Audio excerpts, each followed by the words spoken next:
Bet doesn't win. Sign up with the promo code Greg P. FanDuel has all the kind of ways you want to play, from the money line to point spreads, player props to same game parlays, live betting, updated odds, in game, on and on and on. And it's all the sports, right? It's all the sports. And all that on that app. It's safe, secure, super easy to use. Sign up today, promo code Greg P, for that no sweat first bet. Promo code Greg P. That's promo code Greg P. Indeed, make every moment more this season with FanDuel, the official sportsbook partner of the NFL. Now you got to be 21 and older, present in Tennessee. First online real money wager only. Refund issued as non-withdrawable. Free bets expires in 14 days. Restrictions apply. See terms at sportsbook.fanduel.com. Gambling problem? Call the Tennessee Red Line 1-800-889-9789.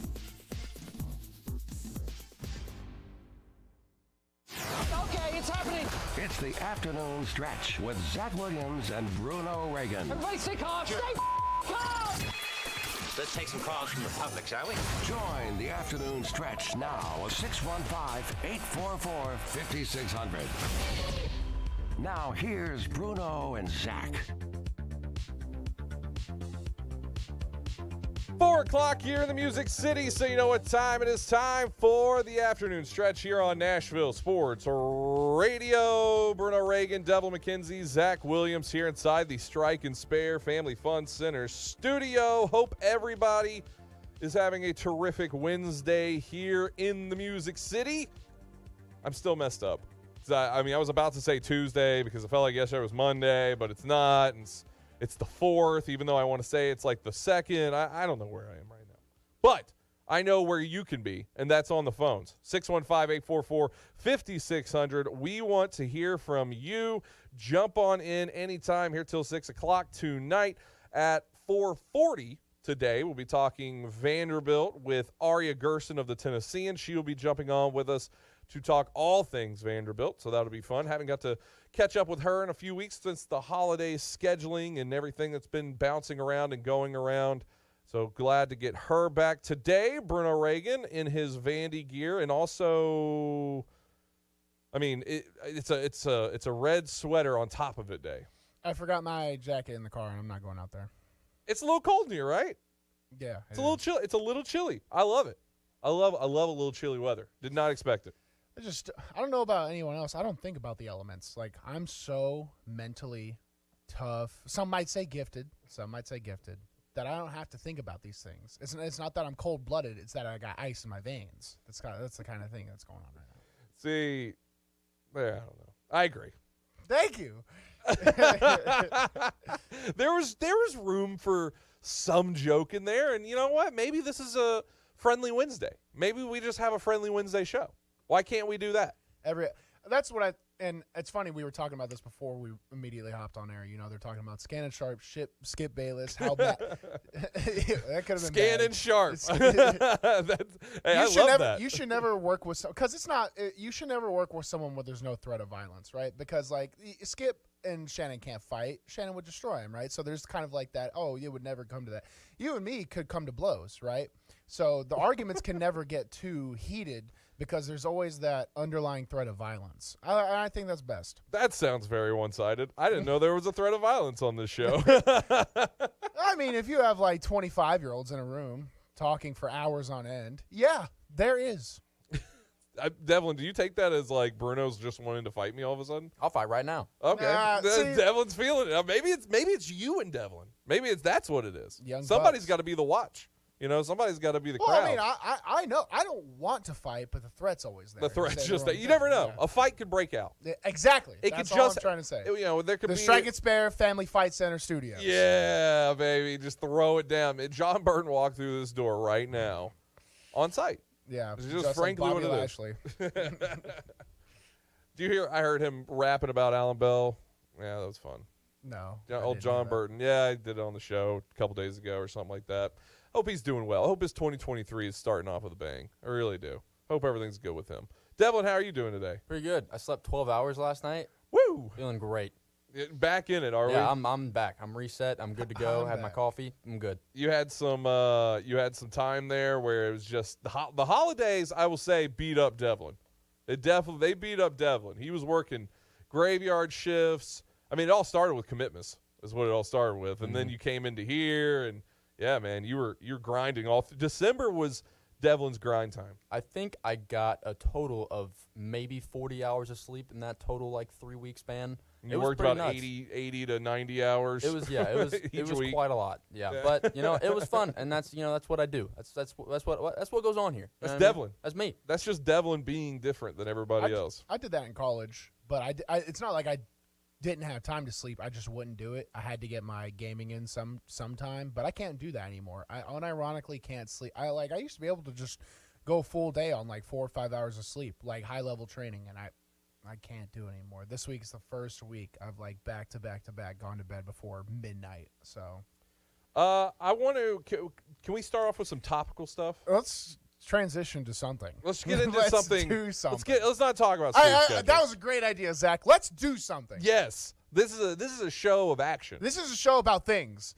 So Devlin, I sent you something there on the Twitter. I want to play this. We were watching this beforehand. This video just came out. It's Kayvon Thibodeau, defensive lineman for the New York Giants. There was an incident against the Colts this past week where Nick Foles gets injured, and Kayvon Thibodeau, right next to him, closer than even what Bruno and I are right now, starts doing snow angels in the middle of the field right next to an injured Nick Foles after getting the sack. Did you see this at all, Bruno? Did you see the snow angels? Yeah, you saw that? I did.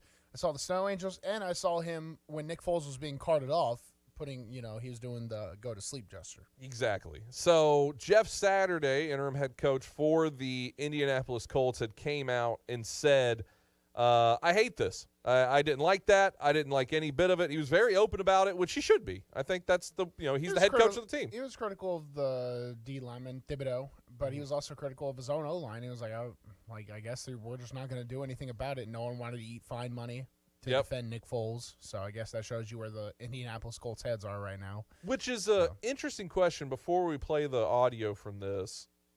Where's your thoughts on that? You're an offensive lineman there. What do you do? It's expected of you to just DDT elbow drop that guy right then and there, or at least pick him up and move him from your hurt quarterback. I don't know. I've liked every quarterback I ever played with. Liked every single one of them. Genuinely. So to just see, that just speaks volumes of where the Colts are at. And if you say, oh, you're reading too much into it, that's their fault because I know the rules, the underlying rules. And typically if you get fined, if you're the lineman that steps up, remember Mason Rudolph, Myles Garrett, and then Pouncey, just wailed on Garrett. If you think he paid any of that fine money, you're insane. They would just pull it all together. That's illegal, so they're going to say that doesn't happen. But they just pull money together and they give it right to him. So. I saw a video that said it was Pouncey talking about that. Oh, good. He was like, man, I really wish Big Ben was the quarterback at that time. And everybody just started laughing. And it was just the idea of, Big Ben makes way more money and could have covered that a whole lot easier than Mason Rudolph. You know? But he said those fines, Mason Rudolph those probably fines stacked up. Mason Rudolph probably felt bad. He didn't want to pay out the entire – because that's when he was just drop kicking. He was curb stomping Myles Garrett. That's going to be a big fine. Oh, yeah. He was like, I would much rather have been 7 back there during that time. But so here is from earlier today, local reporters up there for the Giants spoke with Thibodeau about this. Go ahead and play that, Devlin. That's what I'm saying. Who's the gatekeeper of when to do something? So once we figure out who the gatekeeper is, then we can write the rules and then we can establish, the narratives and things like that. But until, you guys actually are in the sport and do it and be in that moment, you can't create a narrative on it, Well, we're not creating a narrative on it. The other team's coach had a problem with it. He's the guy who played the game. The other team's players had a problem with it. No, I just don't know who, anybody who comments on it, unless I know who they are, doesn't really affect me. First off, the first half of what he was saying meant nothing. How some people it's like from The Office, Michael Scott's like, sometimes I start a sentence and I have no idea where it's going to go and I just kind of ramble on. That was Thibodeau there at the beginning of that. He just was starting to say things to try to sound intellectual about his process or whatever. It made no sense. It was gibberish. That was plain gibberish. And then it's saying you all making a narrative out of it, and then one of the press was, we're not making a narrative. Jeff Saturday said he didn't like it. And then to go on and say that you don't know who Jeff Saturday is and you're playing in the NFL, and he's the head coach of the other team that you're playing that week, is ridiculous. Yeah, just that was my main gripe about it. Just don't lie to like push your own narrative, because that's what you want to talk about narratives. You're pushing one. Don't tell me you don't know who Jeff Saturday, the head coach of the team you're playing against, is. That's ridiculous. If you, Zach, they give you like in the National Football League, most teams, I can't think of one that doesn't do it. They'll give you like a 12-page like just face scouting report for every single team, and you know whose face is on the very first page? Head coach. Here are your coordinators. And we want to know why, so that if you're a player and you recognize these coordinators, you might already recognize some tendencies before you get into the rest of the report, right? So either he just self-admitted to not studying like the most basic facts about a team, which is bad for a rookie. And that's not true. He's lying. He's just lying about not knowing who Jeff Saturday is to seem cooler. Thibodeau had some later comments where he was like, I don't get it. I'm supposed to be a savage. I'm supposed to get after the pass rusher, and when I adopt that moniker, people get upset. Thibodeau, that comment is a great point, and that's fine. If you would stop talking so much, you would stop looking like an idiot. That's what I have to say. Like, there's a problem where people are just he threw like 10 different statements out into the air. One of them was the real one. It genuinely, like, you felt genuine when he was saying it. This one's just like, I don't even know Jeff Saturday is, who the gatekeeper are, and who makes the rules. Because if narratives, just throwing words out that he's heard. But I feel like and I talk about late season NFL where people don't care. I mean, the Colts are a prime example of that. Because if it was any other team with as a contender, I mean, you do that to Jalen Hurts, those guys are going to stomp you out. And maybe there's a reason he did Nick Foles, because he was like, I know I can get away with this. I don't know. Yeah, but at the end of the day, hey, did it suck? Yes. The Colts are the ones that didn't do anything about it. They were right there. They went to straight gangster rules, and they didn't stoop to that level. So whatever. It's like from Billy Madison. We are all now truly stupider for hearing what you just said. Also, other news going around the NFL today. DeMar Hamlin, I wanted to mention that too. Apparently, signs are progressing into the positive side for where it is. I don't think there's much new news from where it was 24 hours ago. No, they're keeping it relatively like private on the down details, but they sound optimistic, and I'm sure they wouldn't be optimistic if it wasn't that case. So yeah, I just wanted to mention that out there. Also, some news from your favorite quarterback, Zach Wilson. Robert Salah today went out on a quote talking about maximizing the potential of Zach Wilson to be quoted saying, hell or high water. They're going to go through hell and high water to do whatever they can to maximize Zach Wilson. It sounds like they are 100% still on the Zach Wilson boat. They're also 100% in hell. The Jets are the New York Jets are a hellscape. People get drafted to the Jets and cry. They drop to their knees. They tell their mama, I don't want to go. They're hopeless, and it's all because of one player. Zach Wilson, hey, I mean, is there anyone who's just been less accountable than this kid? His mom's like, you can't succeed. Well, no wonder he can't succeed. A little mama's boy. His mom's DMing fans. No one could succeed in your fan base. God, drop your nuts. I'm sick of Zach Wilson. This was further on with Robert Saleh, what he said. Said, go read a book and do something. Get away from this game. Just reset, because he's going to be a healthy scratch against the Miami Dolphins. I think the greatest gift you can give yourself as a human is to figure out what's important to you, what do you value, and how can you stick to those values day in, day out. That is the greatest gift you can give yourself, is to discover yourself. I think Zach needs to get away, read a book, and figure that out. I mean, he's essentially saying this. Yeah, it is. He's saying this kid doesn't know how to live life. He's been so sheltered and privileged his entire. He doesn't know what he wants or how to prepare or anything. Go figure it out and then come back to us. Yeah, with your talent. That's what that sounds like. That's awful. It's That's an awful like, statement. Do you want to come back? Just go think about it. Maybe you could leave. What if you retired? What if you found something else in life and you wanted to retire? Maybe you could just quit. Yeah. Have you thought about quitting? Maybe. I mean, go read a book.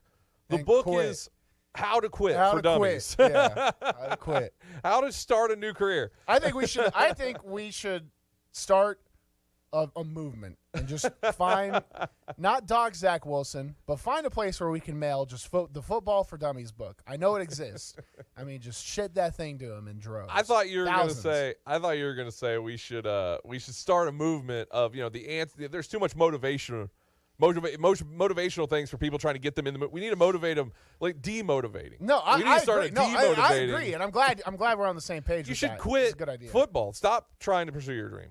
Well, there's a lot of people who, frankly, and now we're on a little bit of a rant, but it's a good thing the segment's almost over, because there's a lot of people really that do things for a long time and suck at it the entire time, right? Devlin, you ever meet these people? I mean, there are people that don't you dare say the two people on the show. I have not. I'm not. There you go. Now I haven't. No.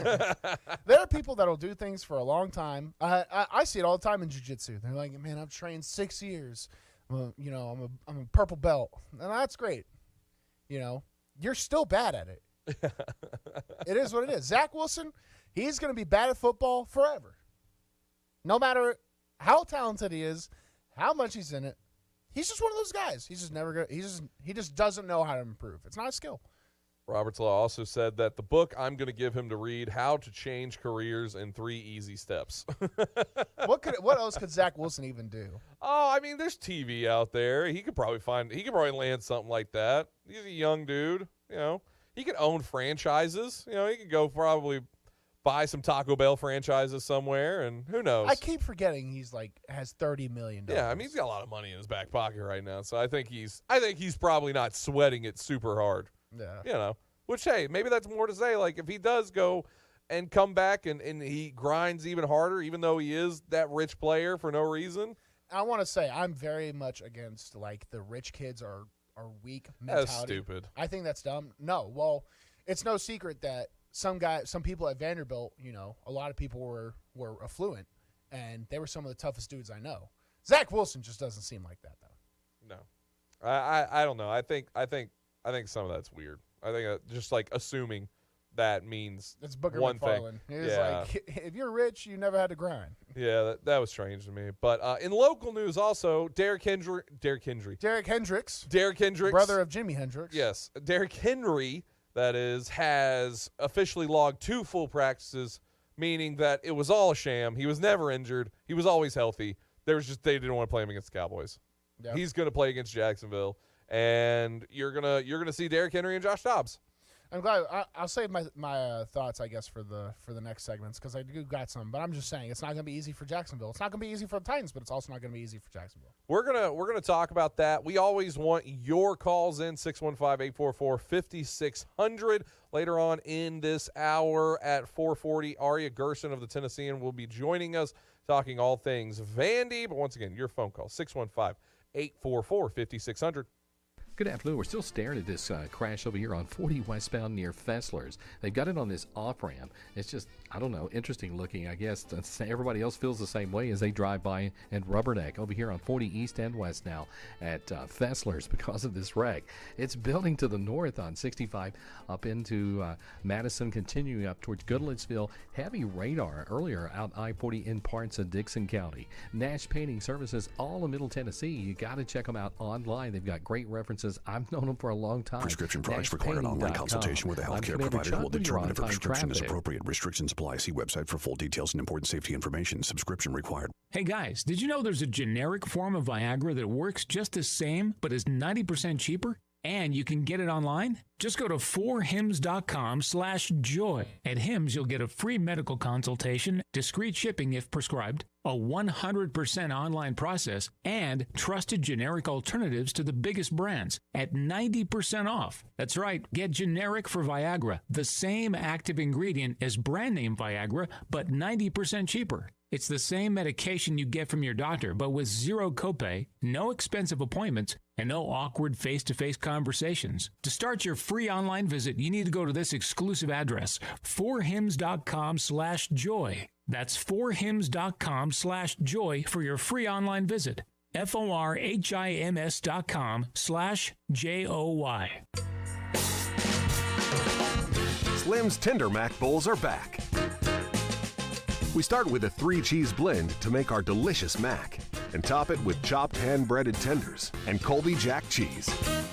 Try the Tender Mac Bowl meal or the Buffalo Tender Mac Bowl meal, both served with Texas toast and a medium drink. But hurry, they're only around for a limited time. Download the Slim Chickens app to order and earn rewards. Greg Pogue back once again to tell you about Bongo Java, Nashville's oldest and most celebrated coffee company, now also located in the Omni Nashville Hotel. Reward yourself for surviving Nashville traffic with fresh, locally roasted coffee, classic handcrafted espresso drinks, and fresh baked goods all day long. And free Wi-Fi, so you don't have to work from home. #1 in customer service. You made it through the traffic. Reward yourself with a perfect pick-me-up at Bongo Java. Fresh coffee, delicious treats, great atmosphere. Open 6 a.m. until 2 p.m. daily. Bongo Java at the Omni Nashville Hotel. Your exclusive Nashville Sports Radio, WNSR Skyscan forecast for this afternoon. Gorgeous conditions with a sunny sky, high 62, light west-southwest winds. Clear tonight, low 36. Sunny, breezy, colder tomorrow, Thursday, afternoon high 53. Utilizing the resources of the WeatherBug Network on Nashville Sports Radio, I'm WNSR's TJ Matthews. Sports Radio, WNSR. Follow the afternoon stretch on Twitter at Bruno Reagan and Zachariah W. Really, man? You want that? I'm not spelling that out.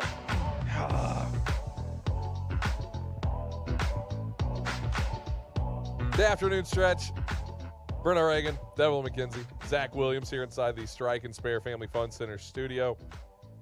NFL playoffs are getting close. Getting very close. We're 1 week away from starting the NFL playoffs, and I want to talk about 4 teams. I saw this come across. This is a really interesting statistic. I want you and Devlin to get involved on this, Bruno. Okay. National Football League began playing postseason games in 1933. Since then, the list of seasons in which multiple teams have made the postseason after falling at least 4 games below 500 is extremely short. How many times has that happened? Twice. Devlin? Once? 0. I was closer. It's happened 0 times. 4 games below 500. The Giants have to be the closest at like 3. So there's 4 teams that could possibly do it. There's 4 teams that could possibly do it this year. It's never happened. That means one of them is probably going to do it. They're looking for multiples. They're saying like it's just never happened. There's been like 1 or 2 that have happened, but multiple teams in one playoff. It's never happened. It's never happened. That's a very specific thing, but it's is. still cool. That's why it's interesting. Yeah. So the Detroit Lions, currently 8-8 right now, they were 1-6 following Week 8. How insane is that? That one's crazy. I mean, just a crazy come across there. The other one is their opponent, Green Bay Packers, which that's obviously why it's a Sunday night matchup, because they're playing for it. It's Jaguars and Titans and Packers and Lions are really the Winner's only 2. definitely in. Yeah, that's all that matters. So Green Bay Packers getting ready for that one. They were at one point, also now 8-8. They were at one point 4-8 following a Week 12 loss. The next one is the Jacksonville Jaguars, who at now 8-8. And at one point were 2-6, 3-7, and 4-8 on the season. So they've been low, basically this whole season up until the Titans' downfall started happening. That's when the Jaguars were on the upswing. And the last one is the Pittsburgh Steelers, who were 2-6 and 3-7 at different points in this season. Now 8-8. Out of those 4, who do we feel makes the playoffs? Because Packers and Titans. Ooh, you're going Packers and Titans. Packers and Jags. That's easy. They're making it. And Devlin, I would be the first one to bet against the Titans if I thought they were going to lose. But I'm telling you, man, Derrick Henry, when it matters to go to the playoffs, that's going to be a different beast than anything else. Like, he can get this one game he can put one game on his back. He can. We've seen it time and time again. So don't be surprised. Don't be surprised. It's been almost 20 years since the Jags have swept the Titans. 18 years, I think. Yeah, Maurice Jones-Drew. That was I think that was the last time they had won in Tennessee. That might have been the time, maybe a couple of years before that. But yeah, it's been a long time. The Detroit Lions one is really interesting because if you look at all of these. Yeah, but the Packers just decimated one of the best NFC teams. It's funny this season we've been on like, and I'm saying me versus you and Devlin. Like y'all have been more together on the Detroit side. If it's for Detroit, y'all been on that side. If it's against Detroit, I've been on that side. I haven't trusted Detroit almost at all this season. Y'all went in phases of trusting Detroit highly. And now I feel like we're sitting on this other side where y'all are now not trusting Detroit. And for some reason, I think they're going to win. My main problem is playoffs are when the best players rise to the highest occasion, right? And it's just hard when a guy like Aaron Rodgers is on a team that is on such an upswing comparison to Jared Goff. It's a narrative argument, and I fully buy into it. Same thing with Tom Brady, why I think he's going to make a run in this playoff. It's just what these guys do. Tom Brady, Aaron Rodgers, Patrick Mahomes, maybe Josh Allen. I don't know. Allen. No, not Jared Goff. Not Jared Goff. We'll see. He has his opportunity. It's right in front of him. I mean, this is a playoff week for these teams. 100%. It's pretty cool. It's a playoff game. That's like we have playoff games this week. This is the the MLB has play-in games in NBA now too.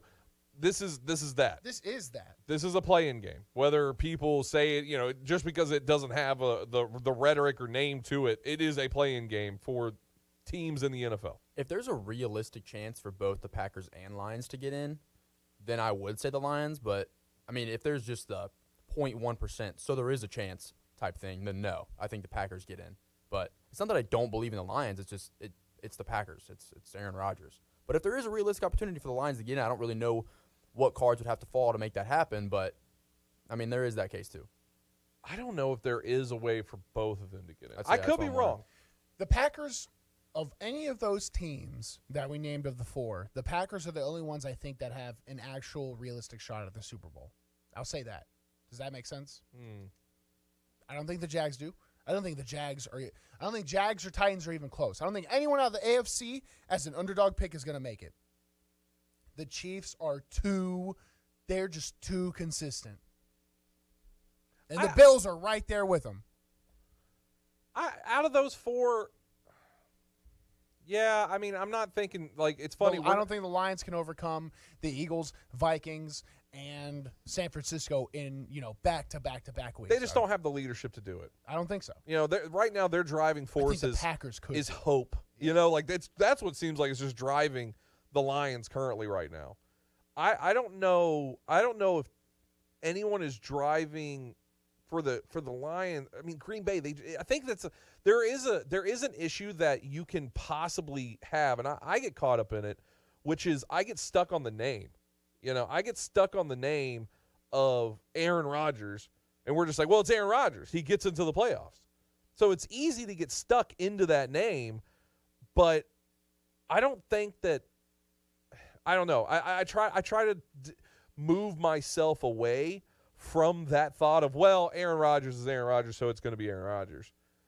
And I still think that team, Green Bay, is just a better team, and the NFC is so bad that it's still pretty much fair game, as opposed to the Steelers. We haven't even mentioned the Steelers in this list because they are a part of this list. And I'll say this: Kenny Pickett into that Ravens game looked amazing. He looked amazing. I hate being wrong. I hate it. I get it. And Najee Harris finally showed up, proved that he can have a good game. But I don't think a Steeler. If the Steelers were in the NFC, sure, I would actually give Kenny Pickett probably the bigger side of that because of their defense. But I don't think the Steelers have a chance against the AFC opponents. That was Eric in Nashville calling in to let us know that the Seahawks have to lose for the Lions to have a shot. And the Seahawks, I believe, play on Saturday, so the Lions will know whether they have a chance to get in or not by the time they play. That's if they lose to the Green Bay Packers, right? Because, I mean, they're both 8-8 teams. So then the Packers would be in that same situation. I'm assuming that would be the That's play. all the information I got. But he might call back in and clarify that, Eric. We appreciate you. But, yeah, I don't know all the possibilities because there's a myth, You ever seen those lists? No, I didn't. It's like I saw this or. You know? I saw a line graph version where they take the lines out, and it's just one of those red line things. If or. And yeah, it was pretty tough to follow. But they're always tough. It's tough to just remember them. Also, do I care? You know, that's the other side of it. I care about the Titans one. The Titans one, yeah. The Titans one I know, but the rest of them, I mean, golly, it's like following those are crazy sometimes because they're both 8-8 teams. That's the thing. I think a great lock of the week, and as someone who's on a lock of the week skid, keeping a safe pick of the week, I want to claim it. I think the Titans spread is the easiest one by far this week. I'm claiming that early, so when we get to Friday, don't steal it. Which one? Sorry, it's gonna be the Titans spread. Oh, no, I don't like that. The spread? I don't know. What is it? 6 right now? 6.5. I'm scared. I don't know. We're gonna talk more about Titans later on. We're going to talk more in the second hour. They're a pretty naturally scared guy, though, you know? Well, apparently. I don't know if you could face into the abyss. I don't know if you like what would stare back at you. I do it every day, 4 to 6. That was good. Yeah. Let's go to the phone, 615-844-5600. If you want to jump in, we want to talk to you. Jeff in the borough. Jeff, how you doing, buddy? What's going on, Zach? Not much, man. Just doing a show. Three teams, Packers, Jaguars, Steelers. B. Snell, Josh Allen, Randall Cobb. That's all I need to know. Those three guys right there. Kentucky. No, that's right. Those three guys and three teams right there. All three of those teams are going to win. Make playoffs. I'm not saying they'll probably lose the first round of the playoffs, but hopefully they'll all make it, and I'll have something to watch it first weekend of the playoffs where they get drilled. All three of them get drilled real bad. But what if Josh Allen gets locked down by Dennis Daly? Well, I doubt that's going to happen. If he gets locked down by Dennis Daly, good bet, Jeff. he needs to retire. He needs to take some of his contract back. I mean, if he gets locked down by anybody on the Titans, then he needs to take his contract back. I mean, to be honest with you, I mean that offensive line is terrible. I mean, Bruno, you could lock those guys down. Let's be real, okay? I mean, who is offensive line of the Titans? Who do they have? I mean, DeWan, who else? He's hurt. He's still hurt. I can't. The center, I can't even name. Is it a UTC guy? I can't. Did LeWan retire? He's even playing? Or no, he's just on IR right now. He's on IR. Okay. He's essentially waiting to get cut. That's from his mouth. Poor excuse for waiting to get cut and another team. So another team for him. So, but and also, Zach, did you see Vanderbilt's win last night? I know y'all didn't see that, did you? No, against South Carolina. We were talking about during the game. Well, I didn't know if y'all talked about it, so I didn't know if y'all discussed it. Well, I was going to save it with Aria. Yeah, we have Aria coming up here in the next segment, so we're going to talk about it then. But, yeah, they won, but they did not cover. That was something we talked about yesterday. I didn't think they were going to cover that game. So well, I know. Would you lose? Would you lose $5? Would you lose $5? I won because I called it and got it. Okay. Well, that's good. I'm glad you won some money. You and Zach Long can go to the Subway and get a sandwich. Y'all get a good sandwich. Not a Subway guy. Go Slim Chickens. I'll take him to Slim Chickens. Slim Chickens, Slim Turkeys, whatever it is. Y'all can go get something. Y'all can go hang out and get something and see if Vanderbilt can win this weekend. I know Ole Miss. God, I mean, boring. Jeff, it's boring, Jeff. It's boring. How do you just not stop? It's I felt like I was in a whirlpool and I couldn't get my bearings. I can't imagine people listening were like, "Hey, let's keep this going." You know, I felt like I was genuinely being induced by hypnosis. I think was like, Jeff, look, insane. He listens to the show. I know that, and I appreciate from that, and I appreciate he calls in because we love when people call in. But man, sometimes, you know, not trying to be mean, let's get it together. You know, let's say something that has some substance in it. I know people listening were just ready to turn the channel. That's probably what it was. I would. I don't blame you guys. Yeah. So all that being said, where were we at? Dennis Daly. You know what? If Josh Allen gets locked up by Dennis Daly, time to go. Corey Levin was the name that you were looking for, by the way. Oh, was he a UTC guy? Yeah, he was the UTC guy. He's the center right now, and Aaron Brewer's playing left guard. I believe. Yeah, they've been moving him back and around and stuff. Yeah. I think they're going to rock Levin again. Who he did well. I thought he did well against Dallas as well as you can against a really tough front. And Corey Levin, I mean, he's been a good player. He's a veteran. The NFL they feel the need to play these super talented guys. Where Corey Levin, did you hear his name once during the game? Mm-mm. What's that mean? Means he did his job. Means he played well. Yep. So maybe he's just this untalented guy. Maybe he's the Jeff Saturday for the Titans, where it's just like he's just a guy who just gets his job done. That's all they need. Stop playing these 6, 7.5 foot big-handed monsters that can't play. Look like Tarzan, play like Jane. God, I hate it. Yeah. No, it's a. I don't know. I don't know with the Titans situation right now if they're going to be able to handle a guy like Josh Allen or what the Jags are going to do. It's funny because we're talking about the Jags like they're the next coming. That's what I hate. No, y'all, and I'm here to be honest. Y'all are tripping. Y'all are tripping. Devlin, you the most. You and that smug look over there. Tweaking. Straight up. The Jags are not. They're not Mount Everest. No. They're a little baby sandcastle. Derrick Henry is going to bring the heat. I think so too. I'm not even saying the Titans would win. If I did, I'd take the money line. But that spread with so much on the line, they're going to come to play. So it's so terrifying. It's going to be an agonizing game. I will not be in Jacksonville. I will be here in Nashville, and I will be watching it alongside like everybody else. What is with these Saturday games too? I didn't know they even did this. Well, because the college is just so there's like, all right. Hey, the NFL is a vine. They will take every week if they can. They'll take every week if they can. They don't care. They'll take every day of the week. I wish they did. That'd be awesome. I mean, we're almost there. They got Monday, they got Thursday, they got Saturdays, they got Sunday. That's a majority of the week right there on you already. Yeah. So we will have Friday night football for NFL soon enough. I truly believe that. Wednesday night football is going to be the new purgatory. Yeah. The new Thursday. Wednesdays are the new Thursdays in the Thursday NFL. games are more important than going forward all the rest. So, it is what it is. But all right, you're strapped up on Tuesday. A quick turnaround for Thursday. Get some rest. So I'm looking here. I'm looking at it now. Seahawks are right now in the hunt for 7th. They're playing the Rams. They're also 8-8. If they win, I believe it knocks out the Lions and the Packers from getting that last spot. But if they lose to the Rams, then whoever wins that Lions-Packers game is in. Packers, if they win, they're in, period. They're in, period, if the Packers are in. Seattle wins. Detroit wins. Seattle's in. Detroit loses. Wins. Seattle loses. Detroit's in. Correct. So Detroit needs the most to fall in their favor. That's not a good thing. Packers winning in. Okay, there you go. There's one spot left in the NFC. Oh, they're going to take that. Also, the Rams are going to come out to play. Because 100%. There's nothing more fun than just ruining people's hopes and dreams. Baker Mayfield is about to destroy the Seahawks. Especially a division rival. You have to imagine they want to end those chances. And look, let's not act like there's not amazing talent on that defensive side of the ball still for the Rams. Like, even if it's a 7-0 game. Bobby Wagner's still out there? Yep. They got a chance. Jalen Ramsey? Yep. I mean, hey, there's some clips of that guy just walking on the field. Oh, for sure. But when he wants to turn it on, he's good, man. He's really so insane that this dude can just not put in effort. No one can say anything to him because he's spicy with it. I don't know. He is spicy with it, man. That is for sure. We got to run to a break. When we come back, Aria Gerson of the Tennessean will be joining us talking all things Vandy. Vandy men's basketball got the win last night over South Carolina in their first SEC action. We're going to talk about it here on the afternoon stretch.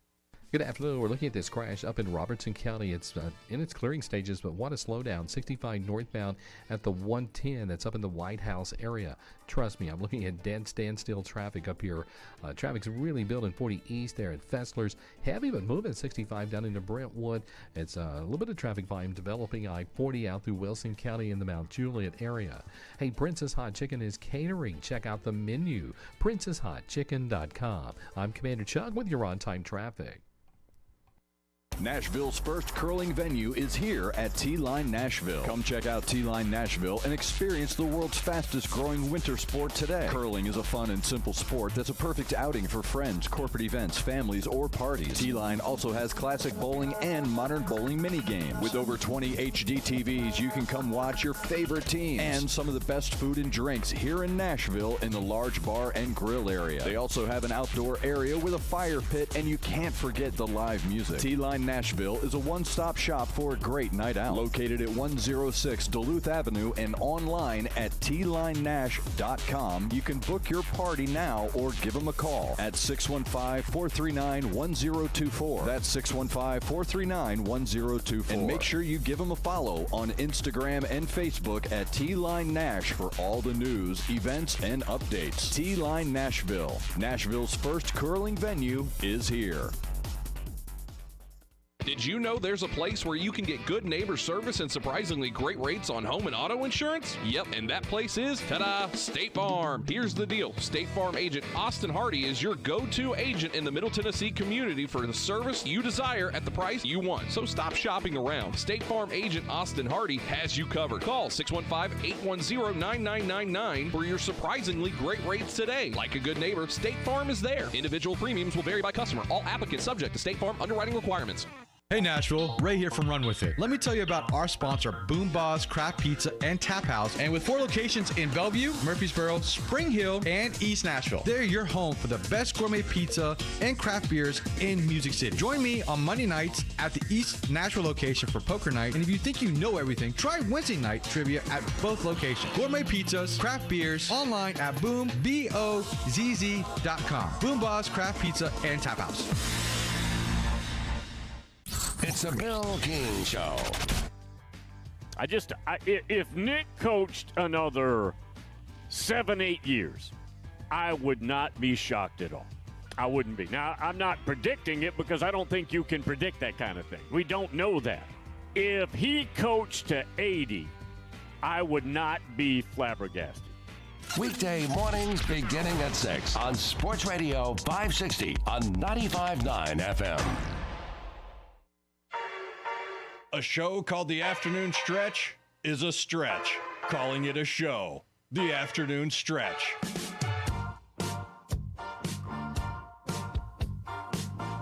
The Afternoon Stretch. Bruno Reagan, Devlin McKenzie, Zach Williams here inside the Strike and Spare Family Fun Center studio. We had, the holidays came and the schedules were getting crazy. I know Aria was busy as well, and then also you had the whole Michigan thing going on. So I wanted to give her some time too. And we want to get back into it now on our weekly hits on Wednesdays with Aria Gerson. Of course, you can follow her on Twitter at Aria_Gerson. Covers all things Vandy for the Tennessean. Aria, thank you so much for jumping back on with us. Yeah, thank you for having me. Absolutely.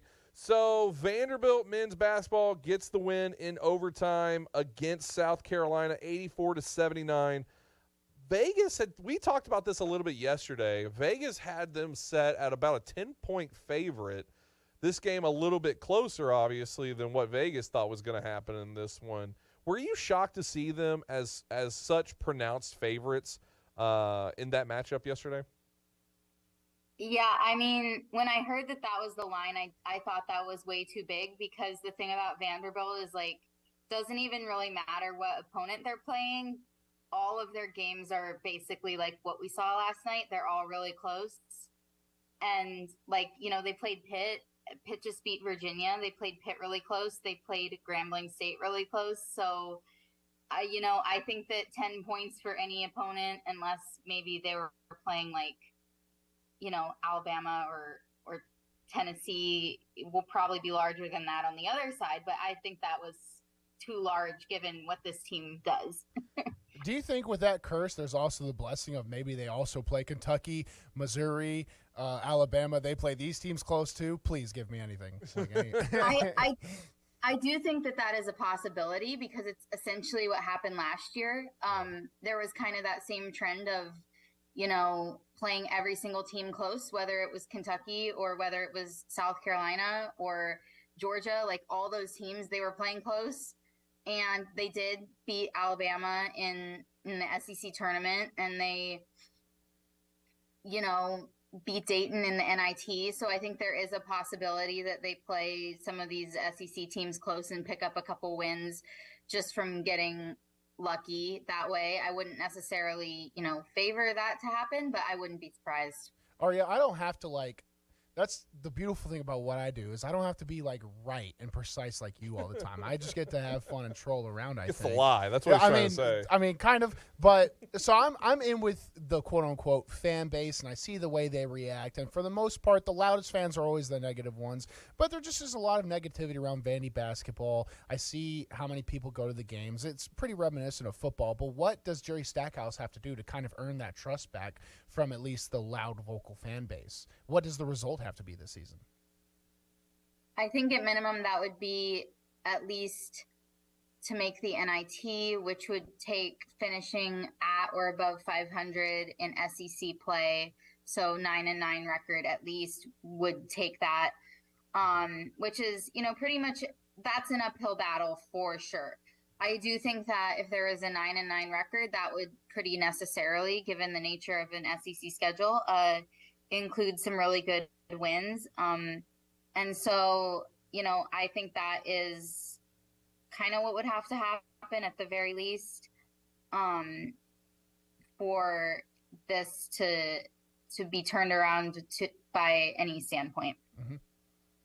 Zach, do you got anything else basketball? Because I do have some football. I do.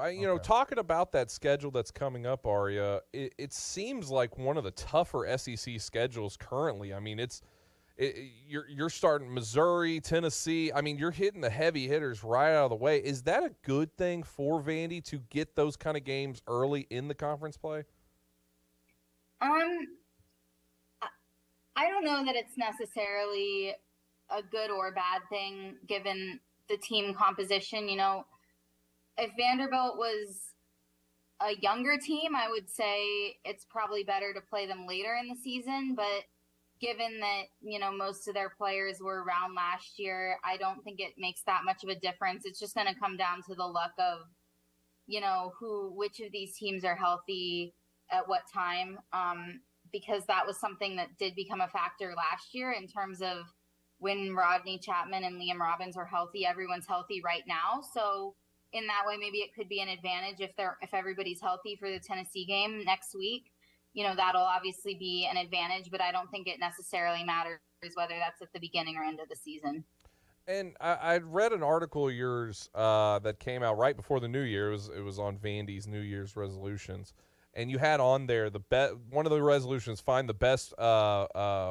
What's the word that you use? That rotation. You had the best rotation for this Vandy team. Do you think right now what they're using on their lineups? Do you like the way they're moving with their players, or even in a win like how it was against South Carolina, do you think maybe there's still better ways for that team to be set up right now? Yeah, I think some of the lineups confuse me a little bit. I do think, Jerry Stackhouse was saying last night that it's more about who finishes the game than who starts. And I think last night the players who were out there in overtime were the players who needed to be out there in overtime. So, I think that is part of it, but some of the times there will be lineups in the game that I'm a little bit confused about, just in terms of how the players on the court fit together. And so I still think there's some optimization that could be done there when it comes to playing players. You obviously can't play the same 5 players the entire game, but finding the players that fit the best together, whether they're the best players or not, because you're going to have to play your bench at some point, but just which bench players fit well with which other players, I think is the key here. Talking with Aria Gerson. You can follow her on Twitter at Aria_Gerson. Aria, I don't think we got to talk to you in between the time of Vanderbilt and them having a signing day. I saw a lot of their posts, but I really don't even – I basically come to you for all my in-depth knowledge. So how do you think Vanderbilt graded it out, with their recruiting and the outlook for next season, maybe any of these guys? And this can also include, some portal updates, because I see all of our old former players starting to commit to schools. I want to know if Vanderbilt's making any attempts at players in the portal. Yeah, so as far as the recruiting goes, losing Kamorian Pimpton to LSU was definitely a blow to that class. With that being said, I think that Vanderbilt doesn't necessarily care where their classes are ranked. I think it's I sort of think of it like a Moneyball type of strategy. They're trying to find players who they think are underrated, who they think have traits that will translate well, that I think they sometimes explicitly look for players who aren't rated highly by the services, because the players who are rated highly, someone like LSU or Texas comes after them, and that's more appealing. So I don't think that the raw ranking is necessarily I don't think they necessarily care about that, but it's one of those things when you use that particular strategy, it's a little bit of a high risk, high reward strategy.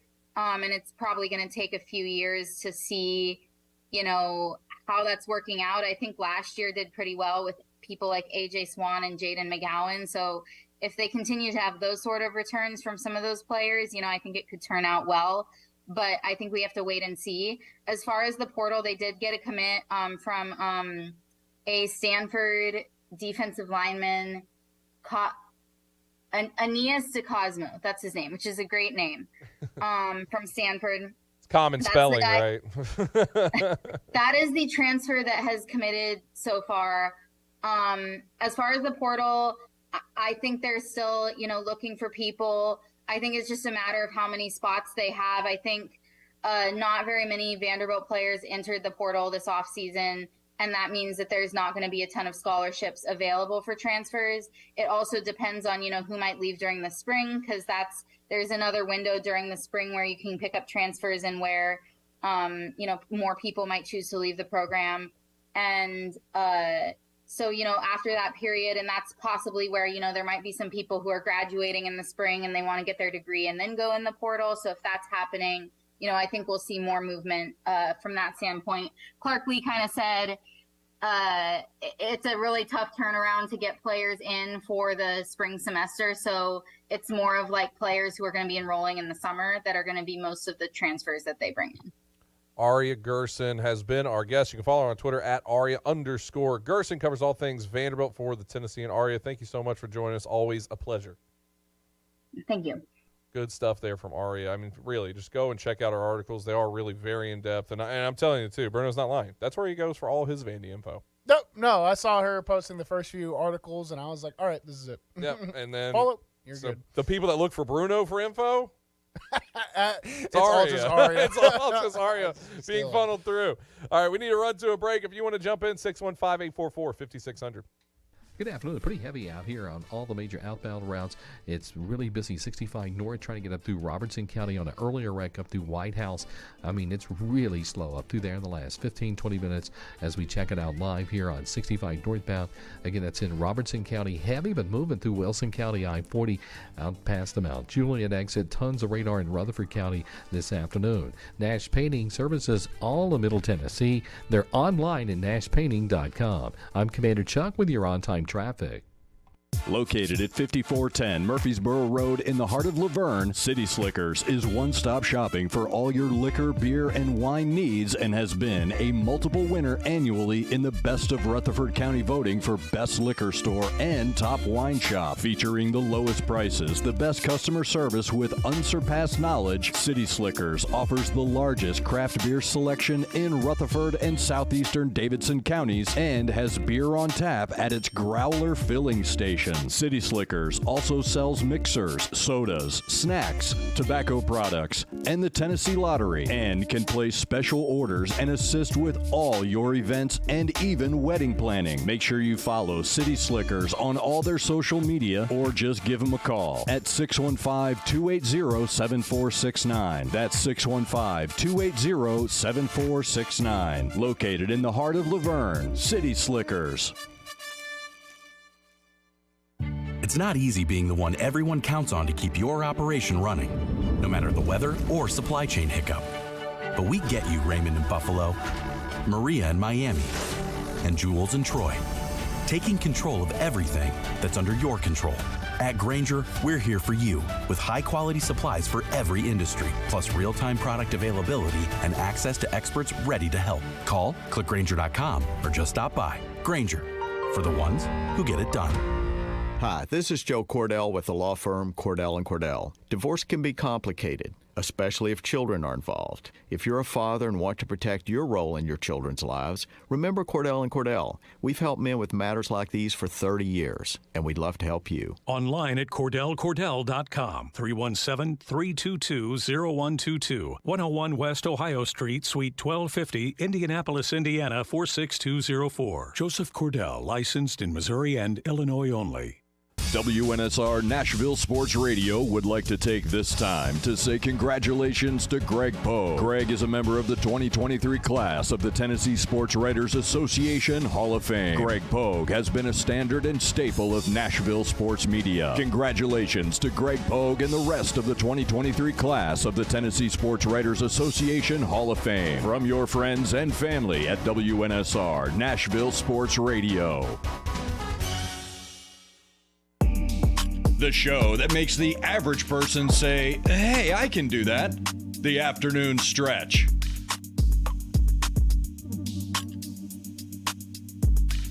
Big happy birthday shout out. Derrick Henry. Today is his birthday. How old is he now? 40? I have no idea how old he is. I think he's like 29. I know today's his birthday. I don't know his age. If I had that off the top of my head, I would give it to you. I can find it immediately. But I think he's like 28, 29. It's one of the two. 29 years old. He is now the same age as me. Yep. I have far less rushing yards than he does in the NFL. If you gave me one season, I could catch up. I mean, there's players that played really well in college that have the same amount of rushing yards in the NFL as me, though. Yeah. That's just the truth. So, 29 years old. The ultimate birthday present that Derrick Henry could give, even though it's his birthday, is a win against the Jags on Saturday. I agree. Very much agree. And don't give me that stuff like we should lose. We should lose because of the draft pick. So stupid. It's so stupid. Because, like, I saw the draft pick. I think the draft pick, too, if it all played out best, they get a top 10 pick. Yeah. Which is crazy, by the way, that you could be on the edge of having a top 10 pick or in the playoffs. But that's the NFL now. But that's not just because, like, this idea of having a higher draft pick. I mean, I'm dusting off the conversation we'll have in April when we're getting ready for the draft. But just because you have a top 10, top 5 pick does not guarantee that it's immediate success. Nope. Not in any world. Like, these number one picks are just gold in these fans' eyes. We have a GM, so it's just like we don't have a strategy or anything. We just want that pick, baby. They don't have a GM that they've announced. They have a GM. His name's Mike Reagan. Once they announce it, it'll be, for sure everybody will understand who the GM is. But yeah, no, they got a GM. It's just under the table right now. If you want to get in, we want to talk to you. 615-844-5600. Here till 6 o'clock. First hour's done. Second hour coming up.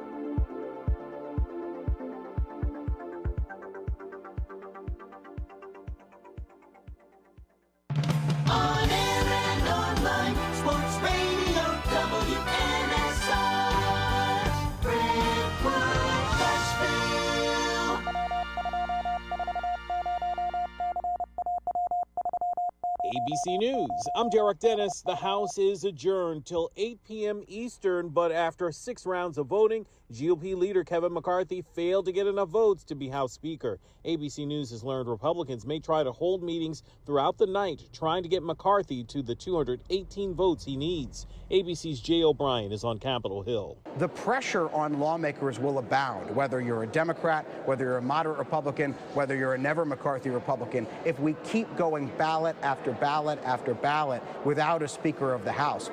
And in fact, that's one of the things I've heard when I talked to that Never McCarthy group of Republicans, even before this vote, when they were preparing for this weeks ago and days ago, they made the point to me that they are going to feel consistent pressure, they believe, both from those in their own party, from those outside their own party, and even from the American people. All other business in the House is stalled until lawmakers choose a House Speaker. On Wall Street, the Dow gained 113 points. This is ABC News. In this market, you'll find Fisher Investments is different than other money managers. Different how? Aren't we all just looking for the hottest stocks? Nope. We use diversified strategies to position our clients' portfolios for their long-term goals. You don't just provide cookie-cutter portfolios? No. We tailor our clients' portfolios to their goals and needs. But you still sell investments that generate high commissions for you, right?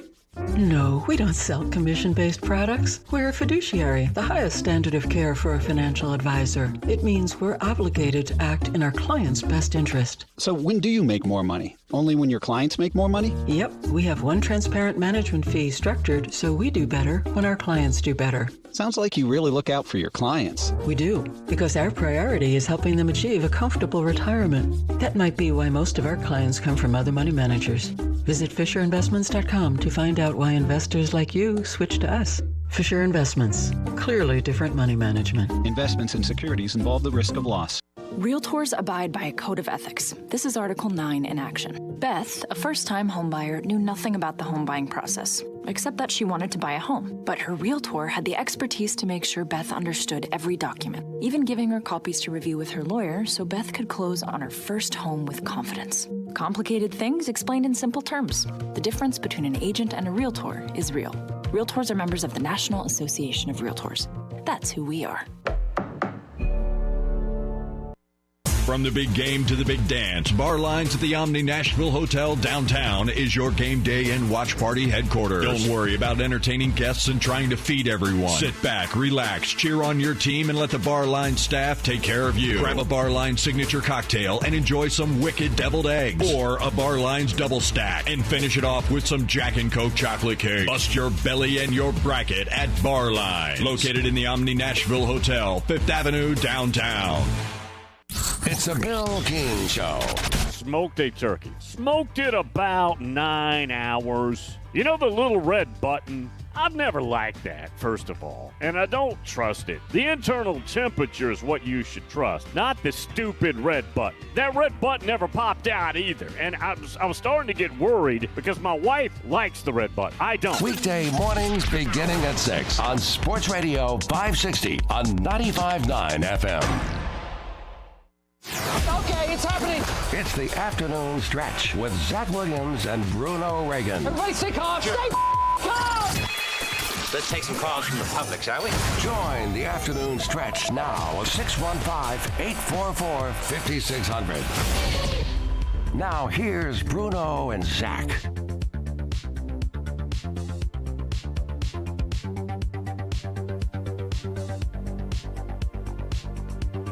The afternoon stretch, 5 o'clock, second hour. Bruno Reagan, Devlin McKenzie, Zach Williams here inside the Strike and Spare Family Fun Center studio. If you want to get involved, 615-844-5600. Hey, we never even mentioned it. Did you see how Drew Brees performed in his bowl game as the interim? No, I didn't. Actually, he played against LSU. Yeah, and got destroyed. 63-7. Well, all the LSU players LSU players went up to Drew Brees. They were like, "Oh, can we please sign my stuff?" It's just a Drew Brees autograph session after trouncing him at the end. There's a lot to talk about with LSU right now too, going on.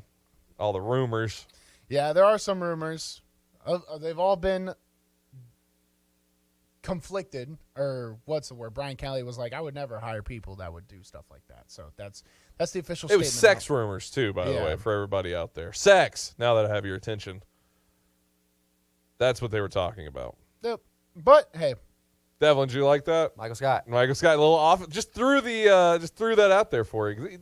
You appreciate The Office. Big Office guy. Yeah. Watched it before work, actually. Oh, there you go. Bruno doesn't appreciate it. I think it's a little lame. He's never really watched it. People have their opinions. You know, some of them are wrong, and that's okay. Exactly. You know, like being from Ohio. That's a terrible opinion. Imagine all 50 states you could be born in. You're born in the worst. Why would you pick that one, Devlin?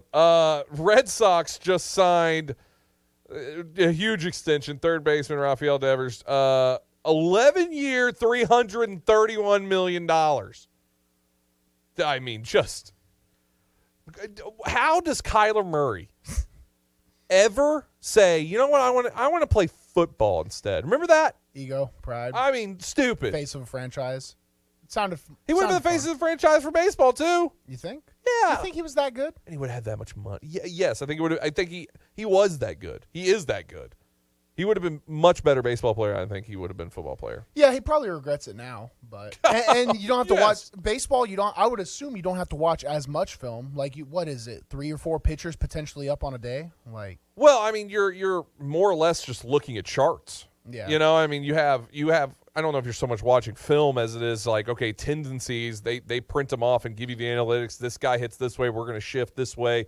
Pitchers are going to look at batters saying they do all the work for Kyler. They really do. So I mean, really, he just brings the know PS5 on the road. Well, that's probably why he was like, NFL. I get to play. You know, like I have 2 hard practices a week and 1 game. So that's 3 hard days a week. The 4 I get to chill and play Xbox. Now, pitchers. I get to play Xbox. Pitchers looking at. That's what Kyler Murray's thinking. I mean, I know me, and I know I think about that. I'm like, how many days do I have to play the game?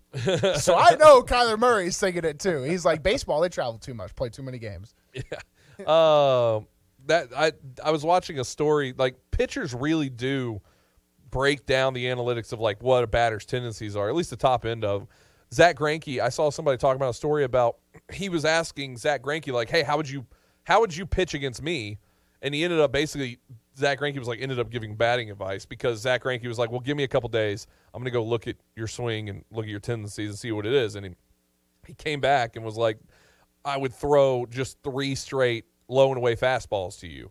And he was like, what are you talking about? That's crazy. And then Zach Greinke broke it all down and was like, you're hitting 120 in the bottom quadrant of the batter's box. Like, I'm not. That's what and then the guy was like, what would I do? And he's like, I would crowd the plate if I were you. That's why the boxes are blue and red in MLB The Show. Yeah, exactly. Yeah. That's how Zach Greinke and like top pitchers look at it. But that's there are analytics, but I think, yeah, I mean, look at the money. $331 million deal, all fully guaranteed. That is so much money. It's crazy. It's a lot of money. It's a lot of money for a guy I've never heard of. You took offense to that one, didn't you, Devlin? Just got sick to his Devlin stomach. got really mad at that. He's probably an MVP favorite next year, honestly. Yeah.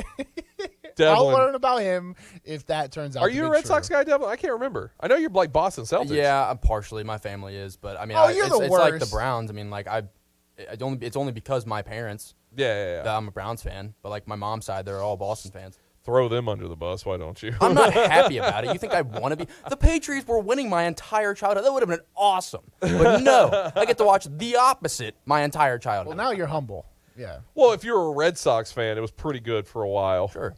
You know, up until 2004 happened and the water broke loose, so it was pretty nice after that. Which you were born in 2003. That was 1999. But like whatever. My family was never basketball fans, so I liked basketball, so I naturally just. Yeah, they were all just focused on that. Uh-huh. Huge contract there. So that's some breaking news for everybody out there. I wanted to get your all's story or thoughts on this one, Bruno, because Texas A&M is hiring Bobby Petrino as their offensive coordinator. Just completely gave me one of my first offers. Did he really? Yep. I didn't know that. He was at Western Kentucky. I stood face to face with the devil himself. I had no idea about that. I was a kid. Yeah, I think it was my second offer. Well, you know, because it was about, like 3 weeks ago? He accepted the UNLV job. Yep. And he's like, no, hey, sorry, man, Odom. At Vanderbilt, we had a DB's coach show up for, how long do you think he was there? A day. We had a DB's coach, can't even remember his name. He flew in, was in the building for a day, and then I saw on Twitter next day he accepted a DB's coach at like another school. And I was like, that is hilarious. That is so funny. Well, I mean, people are talking about transfer portal from the player point of view of like, look at these players that have no honor of staying with their teams. I mean, look at Bobby Petrino and that coach and probably a bunch of other coaches that are like. Every single one. They would stomp on your son's head to get ahead in their business. Is this a good move for A&M? Probably not. Probably not. But he's good at his job. Like if we're talking about like just the job, right? Yeah. Petrino is a great offensive coordinator. He really is. Now, I mean, all the things that come with it, Like being I'm glad good at he's your in job. the conference. I'm glad he's in the conference because that's going to be awesome, right? Like he's just such a great marketing point. But the side of it that's strange to me is how is the mesh going to happen with Fisher, with Jimbo? Oh, I think that's the personality. Jimbo's has always ran the offense. And is he going to relinquish? I mean, he's going to have to. It's Bobby Petrino coming in. Well, Jimbo probably should relinquish it because it was absolutely abysmally awful. So he's like, all right, if it's bad next year, at least it's not my fault. That's probably what he's thinking. It's bad next year. He's like, Nick Saban is a snake oil salesman. And Bobby Petrino, too. Bobby Petrino is now an analyst over at Alabama. Texas A&M still can't fire Jimbo. I'm just telling you what's going to happen. There's a strong possibility of that. All of those things coming true. I did not know he gave you an offer. So Yeah. you met him. You watched. You didn't meet him. Oh, I met him. Yeah. First words come out of his mouth. Hey, Bruno, love you to come play for Western Kentucky. I was like, thanks, coach. That's awesome. I was horrified. Really? Yeah. Because I grew up goody two shoes. I just wanted to be good at sports, and this guy was like an adulterous motorcycle, like sex, drugs, and rock and roll, baby. Yeah, just walking through the door. I was like, this really just doesn't. That's just who I was at the time. I was like, this really doesn't feel normal. Now I'd be like, oh, this is the dopest guy of all time. But do you wish you would have made the change? I mean, you would have known. He was at you would have Western, made it for 5 months. He was at Western, basically serving like prison. Western Kentucky was a prison sentence after the fact for him of Louisville. So he went to Western, earned his stripes back, then started climbing again. Yeah. No, I had no clue about that. I got to learn more about you, man. Got to learn more about you and get some of that. Other coaching news. We talked about it a little bit yesterday. I don't think we really got much into it because yesterday's show kind of flew by, and there was a lot of topics that we wanted to kind of expound on a little bit more. Expound or expand? Both. Oh, okay. Jim Harbaugh he's basically done. Well, so that's I saw a quote today by Harbaugh saying I'm pretty sure I'm going to be coaching Michigan next year. That would be strange to say it like that because that would be strange to say it like that if this was all just a leverage move. If it was a leverage move, he should have left it a little bit more open-ended. I think it's actually scarier for Michigan guy. He just comes out and says, I'm going to go coach for Michigan next year. Does that make sense? Like if he was using the NFL as just leverage against Michigan for whatever reason, he would have kept it more open-ended. I think him being like, yeah, no problem, I'm at Michigan, that makes it even scarier. Yeah. Because the quotes from all third-party websites like Bleacher Report, ESPN, all that, basically Harbaugh to the NFL is a done deal. It's just everyone's saying he wants to be back in the National Football League. Agents on the records, things like that. Broncos, Carolina, those are some quick spots for him. Devlin is an OSU fan. What are your thoughts on that? I don't know. I mean, I think, in my opinion, I think if Jim gets the offer anywhere in the NFL, I think he takes it and I think he's gone. But I don't really think the head coach for Michigan is really good. I mean, like Jim Harbaugh couldn't get it done in 5 years, the first 5 years he was there, I believe. So, I mean, if he stays, if he goes, it really doesn't matter to me. Really? Yeah. You wouldn't cheer, yay, he's gone. I mean, y'all beat him more times. Obviously, he's got the last few punches in on y'all, but you wouldn't think. It's more of that WWE where they fake the crotch hit, while they're on a knee. That's what Jim Harbaugh did. He just did that twice. Yeah. Like he got beat up the entire match and it was like, yeah. And then he's running away. Yeah, he just leaves. Like he causes an automatic DQ or something like that. I don't think Ohio State fans would have the same feeling that Michigan fans had after Urban Meyer left. Because I'm sure Michigan fans were thrilled that guy left. Yes. Because he was the Michigan killer. Realistically, as a coach, it would make sense to go to like a bottom end NFL job because, as a coach, you're just every single year is like a job evaluation, like for the entire deal, right? At Michigan, he's kind of set the standard as like college football playoff team. Wouldn't it make sense to just jump ship from like an expectation standpoint, and then he wins 6 games for the Broncos next year, and they're like, oh, at least he's trending upward. Does that make sense? It kind of seems like a I just think which in y'all's eyes, which is easier? Oh, the National Football League is I think, a better place to be a coach from a like work balance standpoint. It doesn't mean it will be, but it can be. Bruce Arians hit when his Tampa Bay Bucks, the Super Bowl champs. I know from players there, they did not stay past 3 p.m. at the building during season. That's very generous. And Bruce Arians was like, if you are a parent, player, or coach, and you skip your kids' recitals, your kids' plays, your kids' sporting events to be here, I'm going to fire you. Like, that's the way they handled it. There are some places in the NFL, I'm sure, that are 10 p.m. places. Patriots might still be like that. I mean, just hell on earth. And it is what it is. You know, that's how it is. But I think in the NFL, you can really, like, chill. Yeah, well, it's a great job if you can stay there. The only thing you have to deal with is just the players. And the media. And Well, the players are also unhinged maniacs that also have $1 million. Yeah, well, but they're not going to just – you're not dealing with transfer portal. You're not having to deal with recruiting. You're not having to deal with – You don't deal with anything regarding who's in or out. You just coach who's there. Yeah. That in the NFL, people think head coaches are like elite. Some head coaches are not in the personnel discussions at all. Not even a little bit. They're just they talk. That's not right to say discussions, but the majority of the discussions are done, and then they go to the head coach and they're going to be like, "This is what we're thinking." He goes, "Yes or no." Yeah. That's it.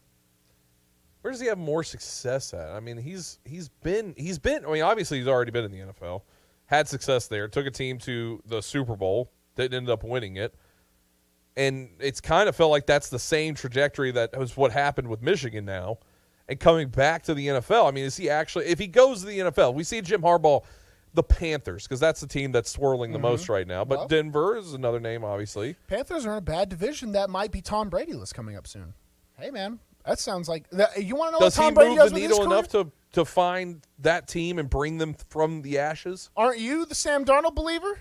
I am. The first thing he does is go there, get a deal done at Sam Darnold, and rise the train? Kick Sam Darnold out. I'm the believer he's just going to end up on the Titans. That's my believer. Yeah.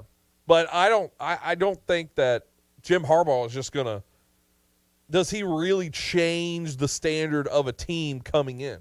Like the way we look at Nathaniel Hackett and how he – Oh, no NFL coach does. Exactly. No NFL coach really does. That's kind of what I'm saying. Like it's more or less just bringing a big name in. Yeah. Which how beneficial is that going to be? I mean, from like an immediate success standpoint, probably not really. But how many coaches have been to NFL out there that you can hire? You know, there's just not a lot of qualified people. Because you look at the coaches that happened last offseason, unless you knew the programs very in depthly, you didn't know any of these names for the most part. Like Brian Daboll, Nathaniel Hackett. I mean, they bring it almost seems like a strategy of NFL teams to bring in coaches who you can scapegoat. Yeah. Because you're going to pay Russell Wilson buku bucks. He's going to be your leader. That's really the real side of it. You're gonna bet on the player more than you're going to bet on the coach. And so you have like in Nathaniel Hackett the perfect like description of all this. That you brought him in to fire him immediately because the season went terrible and you're not going to move Russell Wilson. Yeah. No, you have a point. I think that's why the NFL is even more of an attractive job because just what you said, the franchise quarterback's expected to be the leader, and the coach is just kind of helps out. The NFL coach is a CEO. Like the coordinators are doing a majority of the job. I'm surprised there's still NFL coaches out there that call their own plays. It feels like there's 2 actual head coaches in the NFL still. Andy Reid and Mike Not really. Vrabel. I mean, Eric calls the plays. Bellamy calls the plays. Yeah. He does now. Yeah, true. So who else did you say other than Andy Reid? Vrabel. He's not a head coach. Oh, no, he's a head coach in, I think, the purest sense. That's what I'm saying. He coaches everybody. Exactly. Like, he's around talking to the O-line and stuff like that. That's pretty cool. Yeah. I don't know about I still think Andy Reid's a part of that. Cliff Kingsbury was like trying to do everything. And he's not going to work. He's dead. Yeah. He's gone. He's a dead man walking. He's fired the second this season's done. Expect that to be the name that you hear. That's the first name you're going to hear that's fired. Is Cliff Kingsbury. 100%. It's 100% going to happen. The second that Week 18's done, we move to Monday Night Football or what? No, is there Monday Night Football? I don't even know if there is a Monday Night Football. There might be. But if there isn't, we move past the last game of the week. Cliff Kingsbury's done. That's almost a guarantee I would put out there for everybody. Who could we match with Kyler Murray to have a better work relationship. Jim Harbaugh. Mike McDaniels would have been great for Kyler, I think. Oh, he would have been. It's too late now. Too late now. He's got Tua. But I bet you, if you're Mike McDaniel, you'd rather have Kyler right now than Tua. Oh, I don't know what the Dolphins' contract situation is with Tua. A lot. A lot. I can't imagine. Yeah, that's how it is. Are we back to hating Tua? Is that a thing now? I'm not hating Tua. I think Tua isn't not a bad quarterback. I think he's just I mean, he's like a year away from retiring after all these injuries and concussions. Like forced retirement. Like the NFL's like, you're done playing. Yeah. That's what it almost kind of feels like. That's where I'm like, oh no. If I'm Mike McDaniel, I'm like, well, my quarterback is just, he can't stay on the field. He's taking all these crazy shots. Tua, what were you thinking here? Tua, what are you thinking here? Oh, okay, gotcha. Just Tua gets hit, man.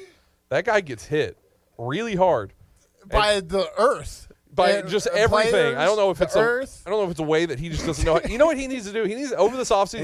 He needs to take up what's the the parkour. He needs to take up parkour to learn how to fall. I mean, that's judo. I mean? That's judo 100%. Learn how to take up fall. Judo. He needs to do something. He's Polynesian. They love judo. When he falls, man, he falls. It is bad. All right, we need to take a break. If you want to jump in, we want to talk to you, 615-844-5600. Before we go to the break, though, we got to talk about our friends over at Hayes Nissan of Rivergate, located at 1550 Gallatin Pike North in Madison. That's 1550 Gallatin Pike North in Madison. Check them out on the web, nissanofrivergate.com. That's nissanofrivergate.com. Open up 24/7, 365 days a year on the website. You always have somebody there monitoring any questions you have, looking at the full inventory of vehicles on their website, all from the comfort of your own home. It's really the best place to go. And I'm more than just a spokesperson for Hayes Nissan of Rivergate. I'm a customer. Every vehicle I've ever purchased has been from Hayes Nissan of Rivergate, and the process has been amazing every single time. Trust me, they're going to treat you just the way they did me, and you're going to enjoy it. Go check them out. Once again, 1550 Gallatin Pike North in Madison, and on the web, nissanofrivergate.com. That's Hayes Nissan of Rivergate, where a dollar always goes farther. Good afternoon. Still a heavy volume of traffic right now as we stare at it live. 24 East at Bell Road, out through Antioch, continuing into Rutherford County. Busy down through Williamson County right now. Starts to slow. 65 south around 840 in Spring Hill. Heavy, but moving to the north on 65 into Goodlettsville. Nash Painting, they service all of Middle Tennessee. Check them out tonight online at nashpainting.com. I'm Commander Chuck with your on-time traffic.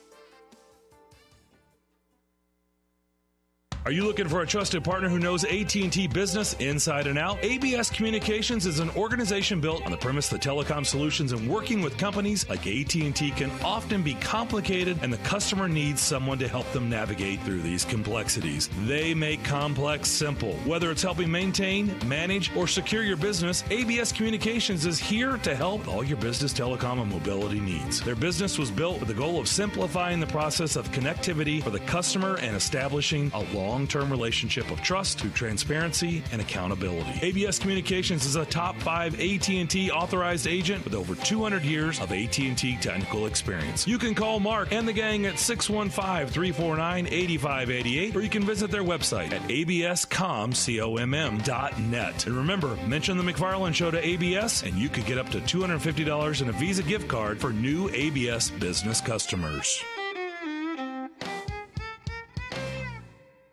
Douglas is a real Prevagen user and paid testimonialist. My name is Douglas. I'm 79 and I live in Chicago. I'm a writer, director. I used to be a marathon runner. Now I'm a walker. In the kind of work that I do, you are surrounded by people who are all younger than you. Memory became a factor. As everyone gets older, where did I put my keys? But I had to get help to stay competitive. I happened across Prevagen, and I started taking it. I saw myself having an improved memory, which at the same time, I felt better about myself. I could not be doing what I'm doing today had it not been for Prevagen. Prevagen, healthier brain, better life. Prevagen is available in stores everywhere. Based on a clinical study of subgroups of individuals who were cognitively normal or mildly impaired, this product is not intended to diagnose, treat, cure, or prevent any disease. NFL Plus is here, which means no matter where you are, this is how you football. You can stream live, local, and primetime regular season games on your phone or tablet. 45-minute game replays and more. That's how you do it right there. This is the NFL for every fan. This is football freedom. This is your game on the go. Wherever you are, this is how you football. Go to plus.nfl.com/radio and start your free trial of NFL Plus today. Terms and conditions apply. WNSR Nashville Sports Radio would like to take this time to say congratulations to Greg Poe. Greg is a member of the 2023 class of the Tennessee Sports Writers Association Hall of Fame. Greg Poe has been a standard and staple of Nashville sports media. Congratulations to Greg Poe and the rest of the 2023 class of the Tennessee Sports Writers Association Hall of Fame. From your friends and family at WNSR Nashville Sports Radio. The show that makes you thankful for Braves games. The Afternoon Stretch with Zach and Bruno and Ray.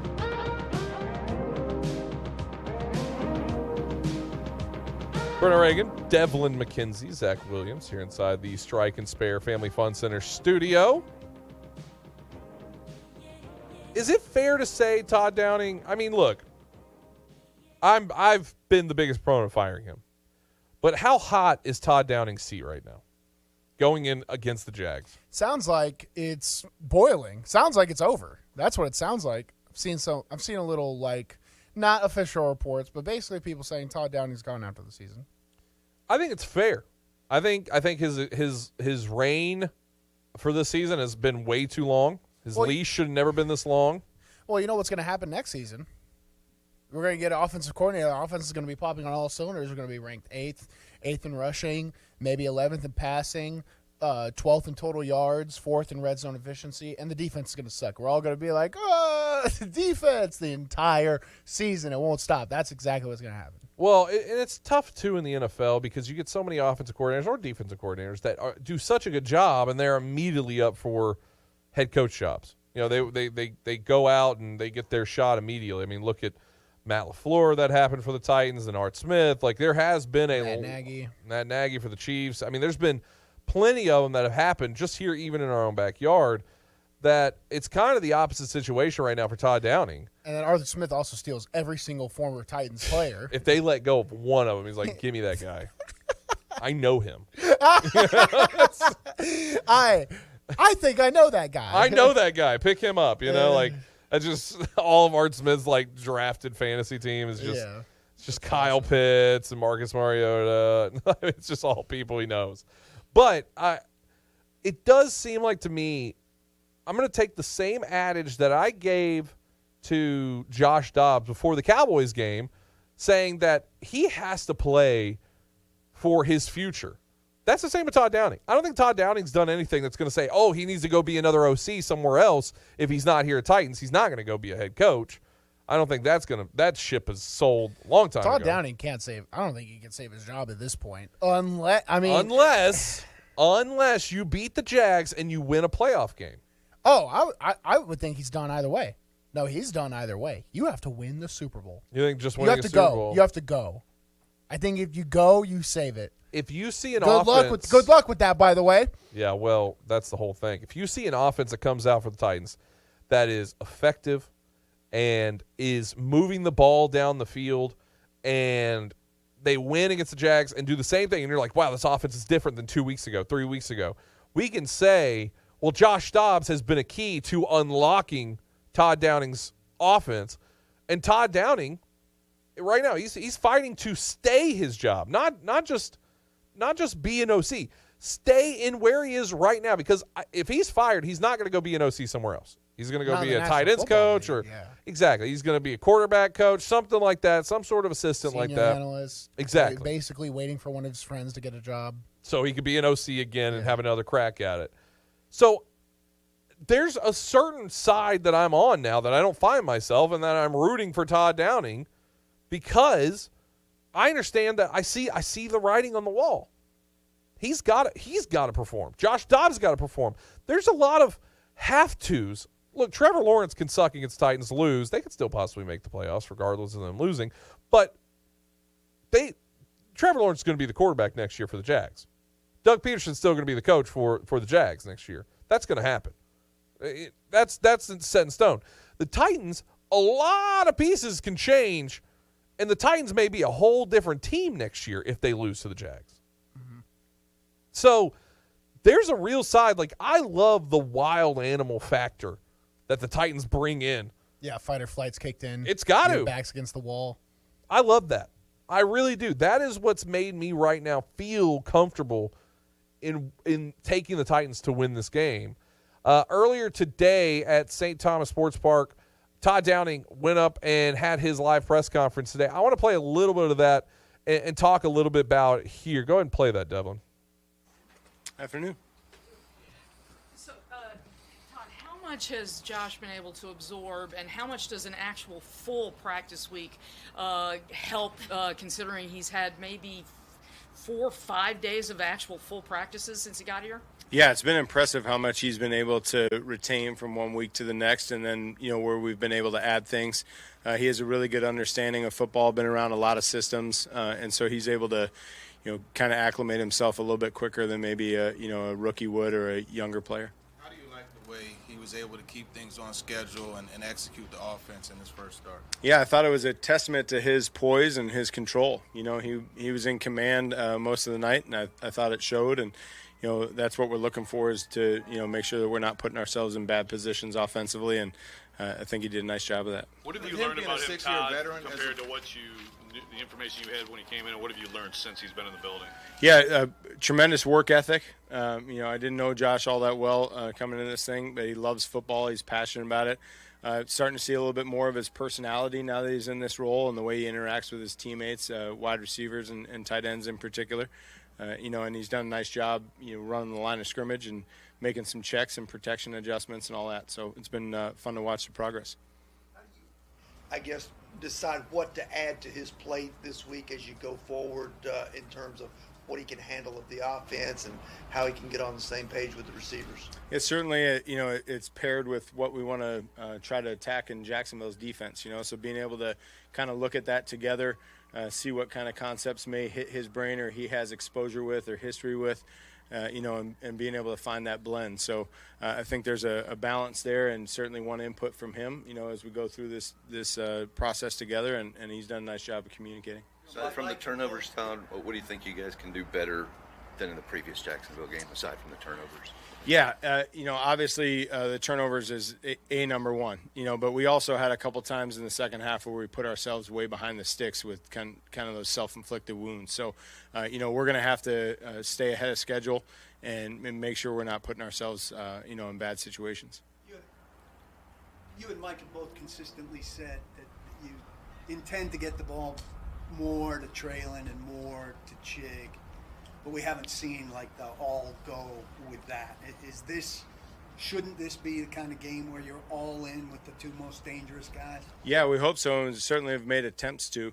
Just because the production hasn't been there doesn't mean the effort hasn't. So we're always looking for ways to get our playmakers the football, and this week certainly that's paramount. Will he potentially maybe help back a little bit in the second half on Thursday just to limit his snaps coming to this one, or maybe what was going on with that Thursday night? Yeah, certainly we were trying to be competitive and go win that game, but you want to be intentional and purposeful about, people's rep counts or maybe what you were showing at a certain point and things of that nature. It's also an evaluation process for Josh, and so there were a lot of things that factored into that. Mike mentioned earlier in the week about the inability to practice with speed over the last 5-6 weeks. The fact you're able to maybe do more of that this week, how much should that help Josh, and how much maybe help other guys as well? I think it helps everybody, even just the energy yesterday at practice, being able to move around and get guys, working full speed together, kind of created that chemistry and that excitement, to get on the same page. And so that's always something that we're going to relish, is the opportunity to get out there and work as close to full speed tempo as we can. And that's where chemistry is built, particularly with, some new pieces in there.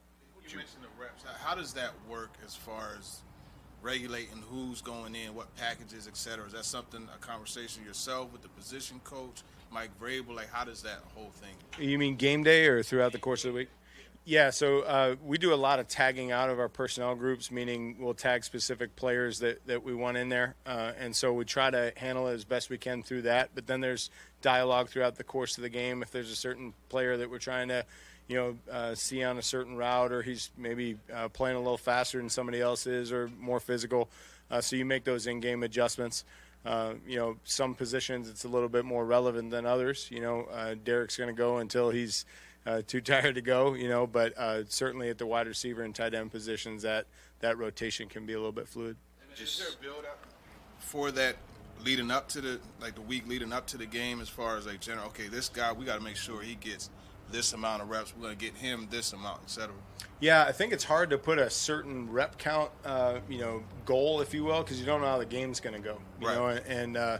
So what you try to do is, as your game plan, and you try to balance it out or handle it within those personnel groupings to say, okay, we have enough in the game plan for so-and-so, we have enough in the game plan for so-and-so, and it kind of, matures from there. So it's all part of the process of figuring out, what tools are going to be available and, how we can use them. You had a season high in pass attempts against the Cowboys. How much of that was a product of Derek not being available versus wanting to get a full look at Josh and what he can do in the pass game?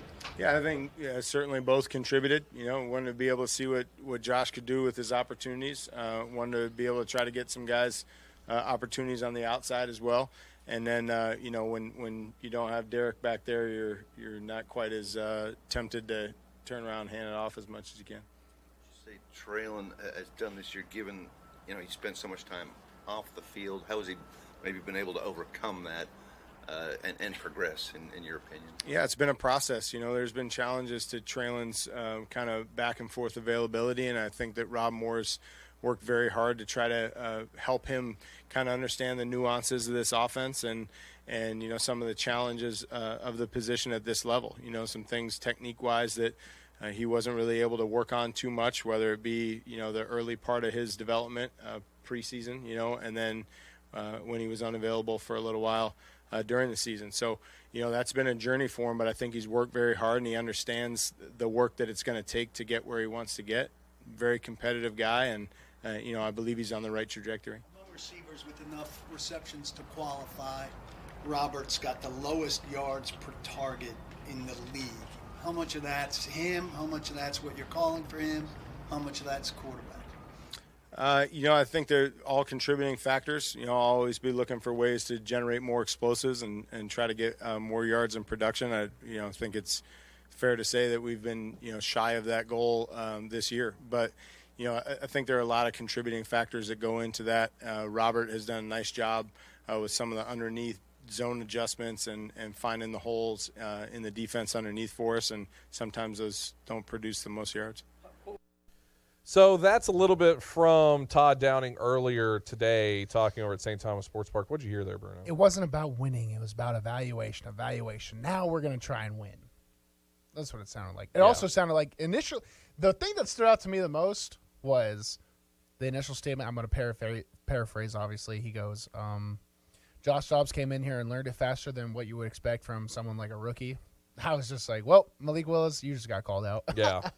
Well, because this is what happens. Malik Willis, his play call at Liberty is probably 14 right. It's like inside zone right, or 14 handoff. It's like a zone read right. In the NFL, it's like you have formation, every single route that's different from a typical formation tree, the protection, and the direction, and where you're out in the field. And that's like 8-word play call. So, yeah, it's probably a lot. And then while you're giving that play call, you have to remember all that while you're looking at the defense. And Malik Willis probably can't do that. And Josh Dobbs is like, I can do that with my hands tied behind my back. Yeah. That shouldn't inhibit your ability to think, but maybe it would. I don't know. I get the idea, though. Yeah, I think, too. I mean, they even talked about how they've been harping on getting the ball to Traylon and Chig more. That's something that I think we're going to see a ton. I'm telling you, we're going to see Derrick Henry get his, but I would not be shocked if they go into halftime and Derrick Henry's had maybe 10 carries, maybe less than 10 carries. That one, I think a smart little parlay from everything we've heard, and I don't think they're lying either. I think Derrick Henry first half, if that was possible, you could take the under, and then Treylon Burks, Chig, on the over for their entire game. Yeah. For any of their props. And I think that hits. I do too, because I think they're really going to change around the process of how this Tennessee Titans football team moves down the field in the last game and for the playoffs if they win. So yeah, and maybe they strike magic and then it's the Jags, then the Ravens, then you upset that next game, whoever it's against. We're in dangerous territory. Bills, yeah, Chiefs. You don't want to beat those guys. You don't even talk about that yet. No. We're not even going to talk about Hey, that is 20 years in the future right now, it seems like. I'll be Josh Dobbin if he does that. Yeah. All right, we got to take a break. Final segment coming up. If you want to get in, 615-844-5600. Well, good afternoon. There's still several accidents being cleared out here. A couple on 440 slowing down traffic over here in Hillsborough Pike. Watch for some radar on I-40 through Mount Juliet out and through Wilson County in general. 65 is pretty heavy down through Brentwood, Franklin, all the way down into Spring Hill. Nash Painting services all of Middle Tennessee. Check them out online, nashpainting.com. I'm Commander Chuck with your on-time traffic.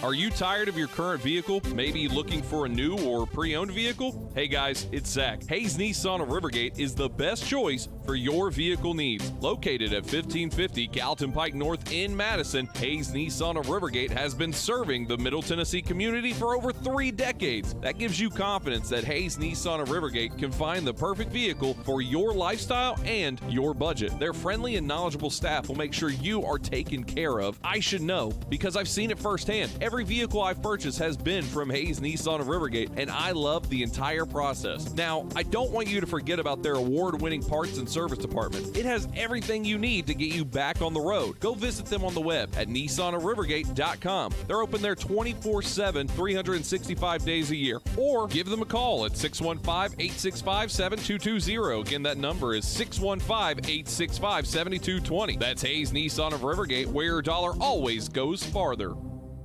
Are you in trouble with the IRS? Detaxify is the trusted tax relief solution that has an A+ rating with the BBB, 5-star rating from Google, and specializes in the IRS Fresh Start program. If you have years of unfiled back tax returns or owe more than $10,000 to the IRS or state, the government has the power to garnish your wages, freeze your bank account, and in some cases, they can now revoke your passport. This is John Zandy, president of Detaxify. Detaxify specializes in the Fresh Start program where we help struggling taxpayers get out of collections or settle their tax debt. If you're being audited or dealing with threatening letters from the government, you may need professional tax relief representation. My team at Detaxify can stop the tax collectors and stop the threatening letters from the IRS or state. Call me now for a free consultation. Call now, 800-601-7780. That's 800-601-7780. Detaxify offers a 100% customer satisfaction guarantee. Call now, 800-601-7780. 800-601-7780.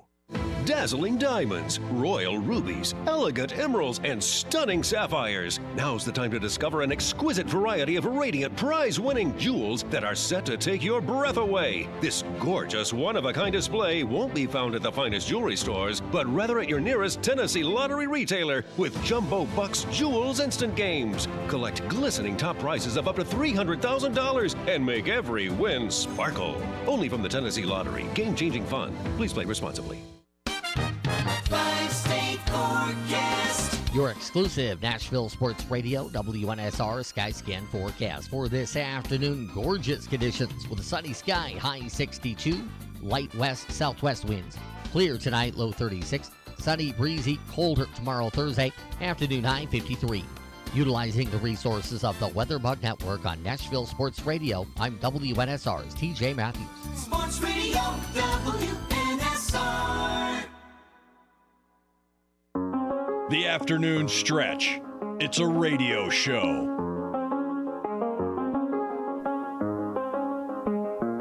The afternoon stretch.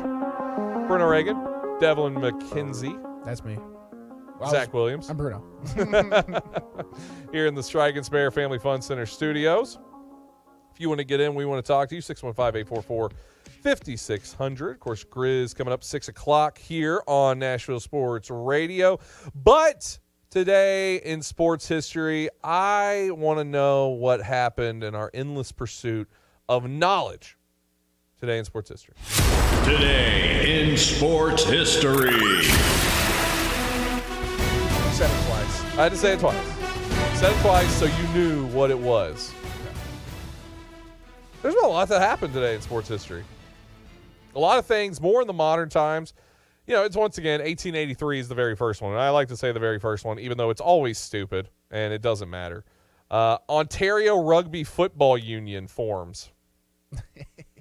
Probably one of the first sports unions that that possibly might still be around, so good for them. Yeah, not a fan of that Rugby, one. real football. Real football. 1942, the fourth NFL All-Star game happened at the Polo Grounds. The Chicago Bears beat the NFL All-Stars 35-24. Got it. I could probably beat all those players just by snapping the ball to myself. That's probably not super wrong. How would you snap it to yourself? You just put one hand behind you, one hand in front of you. You do it like that? I pictured him like throwing it up and then catching it and like throwing it back, then running backwards. Because you don't think like an engineer mindset, You don't think like a creator. Can you spell engineer right now for me? No. Did you say a football game at Polo Grounds? Yes. Isn't that a that was a baseball field, yeah. And it's also like the longest baseball field ever. Yeah, well, it had a fence. I think the fence was like 500 and like just like in right field or something like crazy. But it also had, I don't even know what the right word. It had like a theater in the back where it went like the fence went across and then it just takes a giant L. So like the center field was like something crazy, like 600 some odd feet, which is, I don't know if anybody actually hit a home run over dead center center field. home runs. No, I don't think it happened. Polo Grounds were such a crazy field that I had no expectation of that one to ever happen. But anyway, yeah, they played football there. You could actually play football on that field easily because of how big it was. 1999, that is, college football's first BCS national championship at Sun Devil Stadium in Tempe, Arizona. Who was in that national championship? The very first BCS national championship in what year again? 99. Oh, my gosh. January 99. Come on. Tennessee? Yes, sir. And who do they play and won? And it feels like 98? Florida State. Mm-hmm. Number one taking on number two, Florida State. 23-16. T. Martin. Well, Peyton Manning apparently did it, actually. Did you yes, see that? so I'm glad you love it. You love it. I love it because it's such a mistake, but then I really loved it because of how crazy everything was around it. So the way people were freaking out. Well, tell people about what happened. So what happened is during the Orange Bowl, the camera flew over to Peyton Manning, and a graphic on the bottom says 1998 national championship winner, which not the case. T. Martin won that for the Tennessee Vols. But I loved it because how obvious of a mess up it was. Like, just who messed that up? I don't know. How many hands does that stuff change places before they get to the right person? Like, I don't know. Or do they do this stuff on purpose just to get everybody all riled up? I don't know. Like, that you be the judge of that. But watching how riled up everybody got over it was hilarious to me. I mean, people acting like they're going to go back and fix it, too, in the middle of the broadcast. I think it just goes to show that we're all in our own little bubbles. Like, you're like, how many hands does Sad to exchange at ESPN? They're in Connecticut, bro. None of them know what a volunteer is.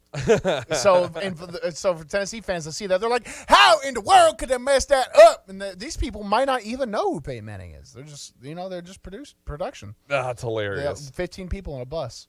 And then also in the year 2000, here's huge altering news for the NFL.